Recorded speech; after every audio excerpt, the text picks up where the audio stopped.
우리 열왕기상 9장 10절부터 28절까지 우리 한 절씩 교도하겠습니다. 저부터 읽겠습니다.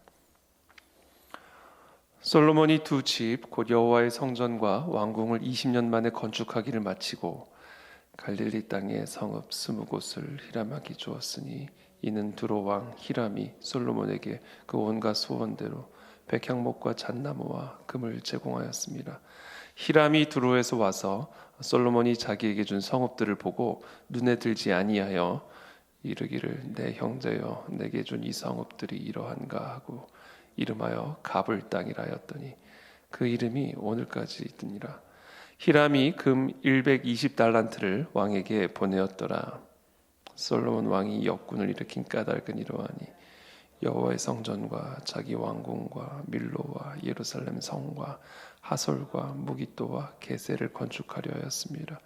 전에 애굽 왕 바로가 올라와서 게셀을 탈취하여 불사르고 그 성읍에 사는 가나안 사람을 죽이고 그 성읍을 자기 딸 솔로몬의 아내에게 예물로 주었더니 솔로몬이 게셀과 아래 벳호론을 건축하고 또 바알랏과 그 땅에 들에 있는 다드몰과 자기에게 있는 모든 국고성과 병거성들과 마병의 성들을 건축하고 솔로몬이 또 예루살렘과 레바논과 그가 다스리는 온 땅에 건축하고자 하던 것을 다 건축하였는데 이스라엘 자손이 아닌 아모리 사람과 헷 사람과 브리스 사람과 히위 사람과 여부스 사람 중 남아있는 모든 사람 그들의 자손들을 솔로몬이 노예로 역군을 삼아 오늘까지 이르렀으되 다만 이스라엘 자손은 솔로몬이 노예를 삼지 아니하였으니 그들은 군사와 그 신하와 고관과 대장이며 병거와 마병의 지휘관이 됨이었더라.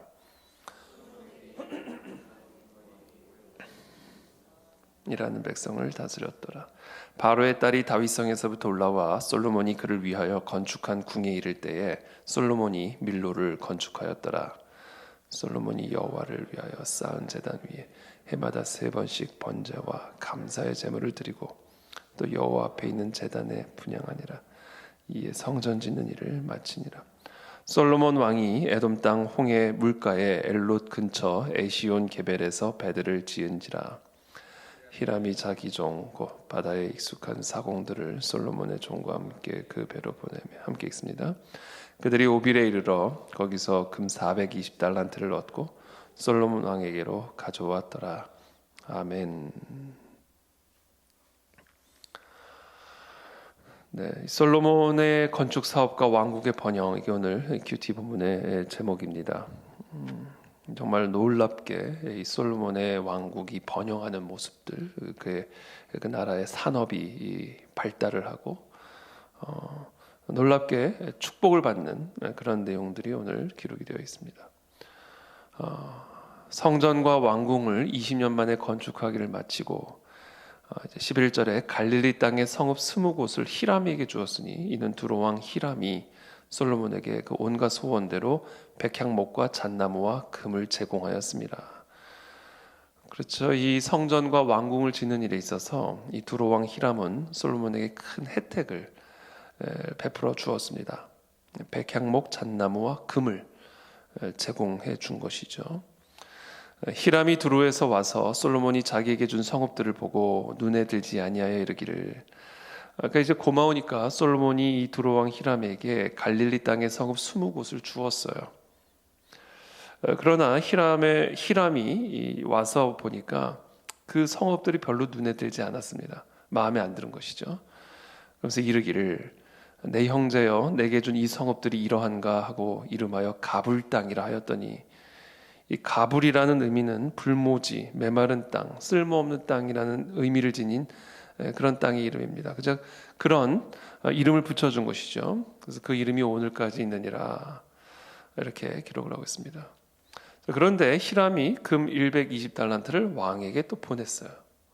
이런 모습들을 보면 솔로몬은 지금 아주 형통한 그런 축복을 누리고 있음을 우리가 보게 되는 것이죠.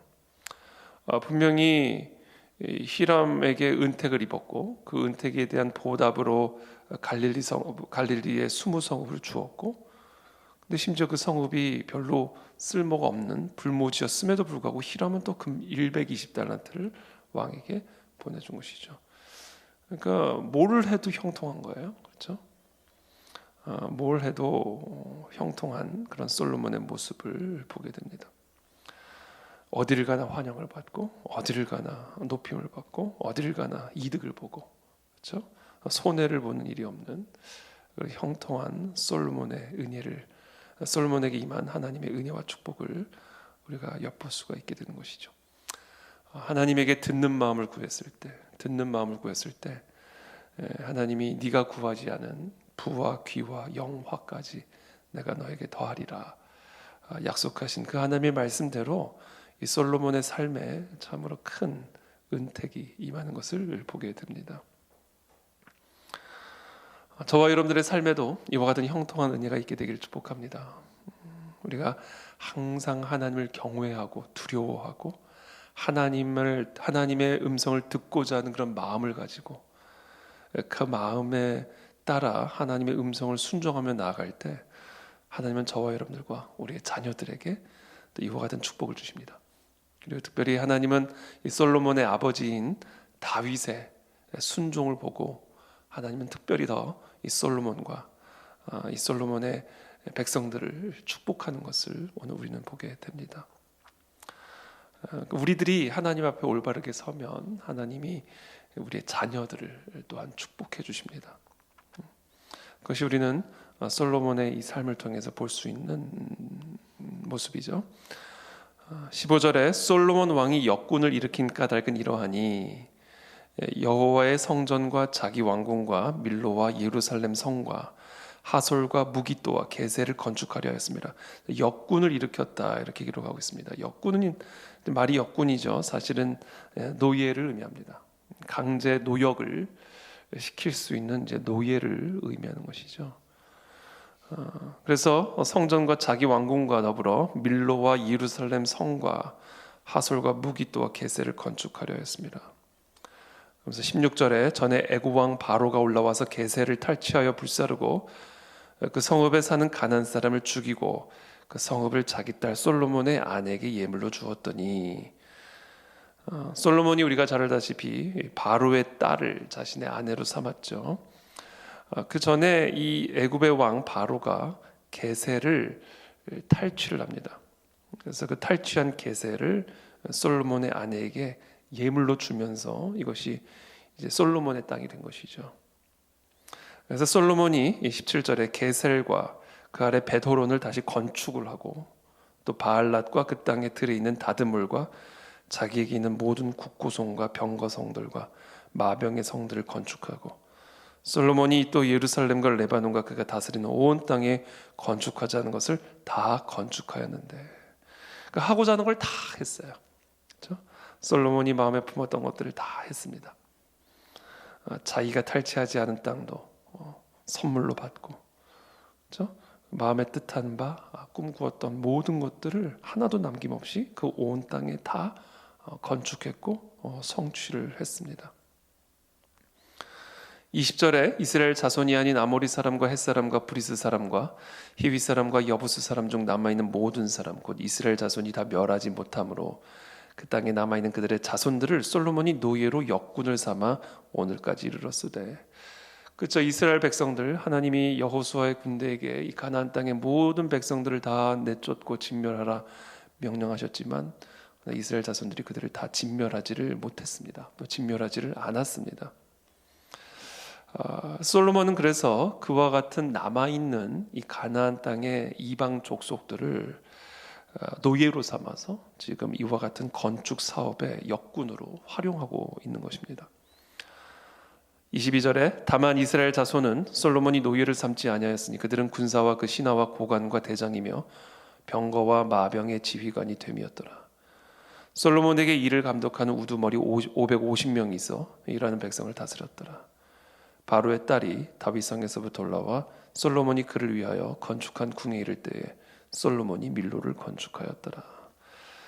그 대신 그 역군들을 관리하는 사람들로는 이제 이스라엘 백성들을 세워서 그 모든 역군들을 관리하게끔 그와 같은 시스템으로 결국 솔로몬은 자신이 뜻한 모든 건축 사업을 완성을 하게 됩니다. 그러면서 솔로몬이 25절 여호와를 위해 쌓은 제단 위에 해마다 3번씩 번제와 감사의 제물을 드리고 또 여호와 앞에 있는 제단에 분향하니라. 이에 성전 짓는 일을 마치니라. 그리고 나서 솔로몬 왕이 에돔 땅 홍해 물가의 엘롯 근처 에시온 게벨에서 배들을 또 짓습니다. 모든 건축 사업을 마무리 짓고는 이젠 또 배를 짓습니다. 조선 사업에 또 박차를 가하는 것이죠.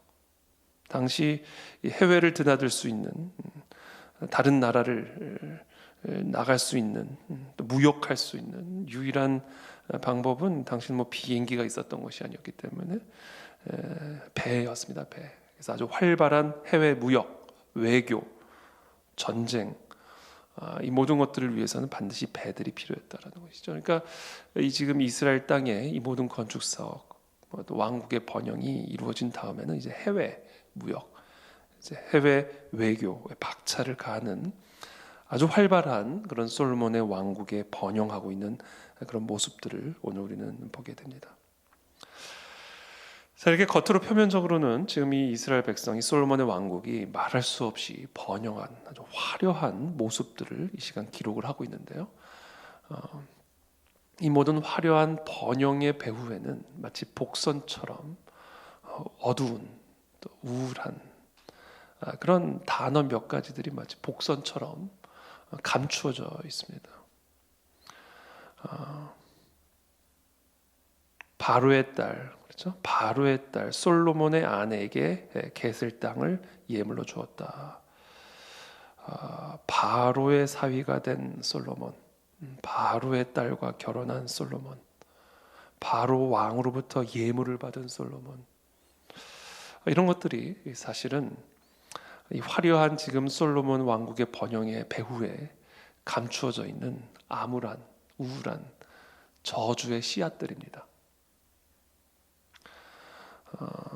이스라엘 자손이 아닌 아모리 사람과 헷 사람과 브리스 사람과 히위 사람과 여부수 사람 중 남아있는 모든 사람, 이스라엘 자손이 다 멸하지 못함으로 그 땅에 남아있는 그들의 자손들을 솔로몬이 노예로 역군을 삼아 오늘까지를, 이런 모든 것들이 사실은 앞으로 이 솔로몬 왕국에 지금 현재 이 번영하고 있는 화려한 모습에 심겨져 있는 우울한, 암울한 저주의 씨앗들이죠. 하나님의 명령에 순종하지 아니하고 이스라엘 이방 민족들을 남겨두었고, 하나님이 이 이방 민족들을 여호수아의 군대에게 다 제거하라고 명령하셨던 이유는 이 이방 민족들과의 통혼을 금지하기 위함이었습니다. 이 이방 민족들과의 통혼을 통해서 이 이방 민족들이 섬기는 그런 우상들이 이 이스라엘 백성들 가운데로 흘러 들어오는 것을 원천적으로 차단하기 위해서 통혼을 통한 우상 숭배, 그렇죠? 통혼을 통한 10계명의 1계명의 위배, 이와 같은 것들을 하나님은 너무나 염려하셨기 때문에 여호수아의 군대에게 들어가서 다 진멸하라. 그러나 이스라엘 백성들은 그들을 다 진멸하지 않았죠. 이제 그것에 한 걸음 더 나아가 솔로몬은 그들을 역군으로 삼아서 이 하나님의 왕국, 이 이스라엘 왕국의 건축 사업에 동원을 하게 되는 것을 이제 보게 되는 것이죠. 바로의 딸과 가정을 이루고, 그리고 하나님이 진멸하라 명령하신 이 이방 민족들을 일꾼으로 삼아 지금 이 화려한 솔로몬의 왕국이 세워져 가고 있는 모습, 겉으로는 너무나 화려하고 또 번영하고 있는 모습처럼 보이지만, 그러나 매우 복선처럼 어둡고 우울한 저주의 씨앗들이 이 화려한 솔로몬의 왕국에 심겨져 있음을 우리에게 암시하고 있는 본문이 오늘의 본문입니다. 자, 그런 가운데 제단 위에 해마다 번제와 감사의 제물을 드리고 있습니다. 이제 겉으로 보면 이제 완벽하죠. 왕국은 번영을 했고 거기서 해마다 제사를 드리고 예배를 드리고 성전을 짓는 일, 왕궁을 건설하는 모든 일, 그리고 배를 지어서 해외 무역에, 해외 외교에 박차를 가하고 모든 것들이 너무나 완벽하게 돌아가고 있는 아주 성공적인 솔로몬의 왕국. 그러나 그 안에는 하나님의 말씀에 불순종이라고 하는 씨앗들이 심겨져 있고요. 그리고 결국은 솔로몬의 왕국을 파멸시키는 그런 저주의 씨앗이 되는 겁니다. 주일날 본문에 보면 결국은 이 솔로몬이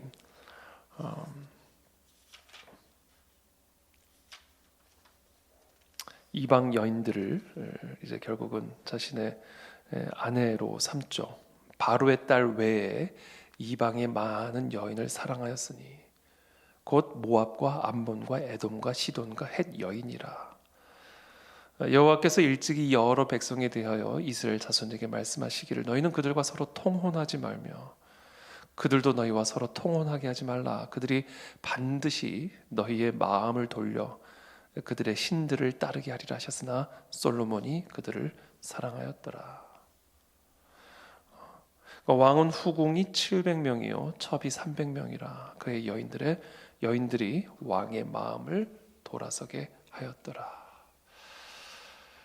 오늘 본문은 약간의 복선 정도로 사실은 이렇게 암시하는 수준으로 오늘 이 솔로몬의 화려한 성공의 배후에 도사리고 있는 저주의 씨앗들을 보여주고 있다면, 이제 열왕기상 11장부터는 그 씨앗들이 자라서 이제 결국은 솔로몬의 살을 삼키고 솔로몬의 왕국을 불사르는 그런 모습들이 이제는 표면적으로 나타나기 시작합니다. 여러분, 오늘 우리 본문을 통해서 우리가 묵상해야 할 말씀은요, 우리가 이 번영할 때, 우리가 성공할 때, 우리가 하나님의 축복을 받아 형통할 때, 그때 사탄 마귀는 우리도 모르게 우리의 마음과 심령과 우리의 삶 속에 이와 같은 저주의 씨앗들을 뿌려놓는다라는 겁니다. 우리는 이것을 매우 조심해야 합니다. 그러나 이 솔로몬이 이랬던 것을 보면, 또 다윗이 그랬던 것을 보면 인간은 어쩔 수가 없는 것 같아요. 인간은 뭐 별 수가 없는 것 같습니다. 성공하면, 번영하면, 내가 뜻한 대로 모든 것들을 다 건축하고 나면, 그래서 내게 주어진 땅도 모자라서 배를 만들어서 계속해서 확장되고 번영하고, 그렇게 우리가 높아지고 축복을 받으면 어쩔 수가 없는 것 같습니다. 이것은 성경의 역사가 우리에게 너무나 분명하게 말씀해주고 있는 부분인 것 같아요. 어쨌든 이 솔로몬은 결국은 오늘 이 심겨진 저주의 씨앗들이 자라서 결국에는 큰 하나님의 심판을 민족적으로 받게 되는 것을 보게 됩니다. 저와 여러분들의 심령 안에 이와 같은 저주의 씨앗이 심겨져 있지는 않은지, 그것들이 지금 성장하고 있지는 않은지, 특별히 우리가 모든 것들이 잘 되어지고 모든 것들이 형통하게 되어질 때, 내 마음 내 뜻대로 모든 것이 다 이루어지고 있을 때, 그때 한켠에서는 저주의 씨앗들이 심겨져서 성장하고 있음을 우리는 반드시 인지하고 있어야 되고요. 그것들이 너무 늦기 전에 그것들을 뽑아내야 됩니다. 예수 그리스도의 십자가의 보혈의 피로 덮어야 됩니다. 회개해야 합니다. 그리스도의 대속의 은혜를 의지하여 회개함으로 죄의 사함을 받고 하나님 앞에 의롭게 올바르게 서야 합니다. 그래야 하나님의 번영이, 축복이, 은혜가 우리의 삶과 우리의 교회와 우리의 민족 가운데 머물러 있을 수가 있는 것입니다. 솔로몬의 삶은 바로 그와 같은 영적인 원리들을 우리에게 반면교사로 가르쳐주고 있는 사례고 신뢰입니다. 그래서 오늘 이 새벽에 하나님, 이 민족적인 위기 앞에서, 또 교회적인 위기 앞에서, 또 개인적인 위기 앞에서 하나님이 우리에게 허락하신 이 놀라운 번영과 축복, 거기에 우리의 마음이 우둔해지고 우리의 눈이 소경처럼 변화되어서 우리의 마음과 심령과 우리의 삶과 이 민족 가운데 심겨져 있는 이 저주의 씨앗들에 대해서 방관하였고 간과하였던 우리의 죄를 주님이 용서하여 주옵시고, 예수 그리스도의 십자가 대속의 은혜, 그거 외에는 다른 방법이 없음을 고백하며 죄의 사함을 받고 하나님 앞에 올바르게 의롭게 서는 이 새벽이 되게 하여 주시옵소서. 바로 그것이 부흥의 시작이고 출발점입니다. 하나님, 그와 같은 부흥의 은혜를 우리의 개인의 심령과 이 교회와 이 민족 가운데 다시 한번 허락하여 주시옵소서. 좌우의 날선 검과 같은 성령의 검과 같은 하나님의 말씀으로 우리의 마음을 찔러 쪼개주시고, 마치 오순절 다락방에 모였던 제자들처럼 어찌할꼬 예수 그리스도의 대속의 은혜 외에는 다른 길이 없노라 고백하며 주님 앞에 참회하며, 그렇게 하나님의 성령으로 우리 모두가 새로워지는 그런 부흥의 시대를 하나 우리에게 허락하여 주시옵소서. 우리가 그것을 간구하며 이 새벽에 기도하며 나아가겠습니다. 기도하겠습니다. 살아계신 하나님, 감사합니다. 오늘 우리에게 주신 이 말씀을 붙들고 주님, 우리가 회개의 자리, 십자가의 자리로 나아갑니다. 우리의 표면적인 번영과 형통의 배후에 도사리고 있는 이런 불순종과 이런 타협과 이런 죄악의 저주의 씨앗들이 우리의 삶에, 또 우리 교회와 이 민족 가운데 자라가고 성장하고 있는지 있지는 않은지, 이 시간 예수 그리스도의 십자가 보혈로 우리의 모든 죄를, 허물을 덮어 주옵시고 하나님 앞에 두렵고 떨림으로 서게 도와주시어서 주님, 우리가 다시 한번 의롭다함을 얻어 새로운 부흥의 축복을 누리는 그런 은혜를 우리 모두에게, 이 교회와 이 민족 가운데 허락하여 주시옵소서. 그 같은 부흥의 영을 우리 모두에게 부어주시기를 간구드리며 예수 그리스도 이름으로 축복하며 기도합니다. 아멘.